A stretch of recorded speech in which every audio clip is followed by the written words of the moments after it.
Та имам домашно кече, що да ни го направя на бито. Та първо да се представя. Аз съм Димитър на 17 години от Варна, уча в ПТГ и всяка сутрин без събота и неделя денят ми започва така. Алармата звъни в 6:30, в 7, 7:15, 7:20. Автобуса ми минава през спирката, в която съм аз, около 7:36 или 7:44, зависи, може да подрани, може да късне, ама никога не може да фанеш пътиите на седмицата, така че всеки път е на късмет. Та след всичките аларми, включително и майка ми, която просто ето така.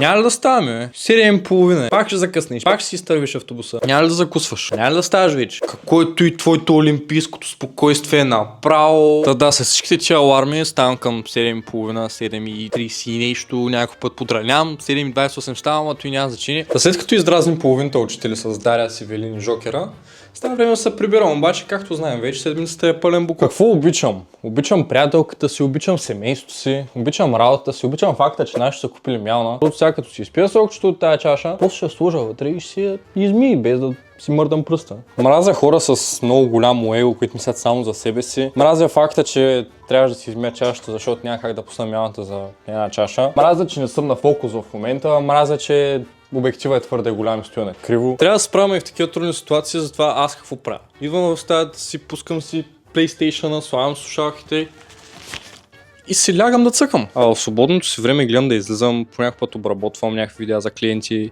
играя игри или събирам мотивация за тренировка. И стигнахме и до последния въпрос, който е какво мечтая. Мечтая да имам успешен живот и в бъдеще да имам щастливо, здраво семейство. Благодаря на всеки един от вас, който е гледал това видео. Надявам се на госпожата да я е харесал. Надявам се да имам щастие, защото ако нямам щастие, трябва да го правя наново. Виждаме се в следващия проект, може би.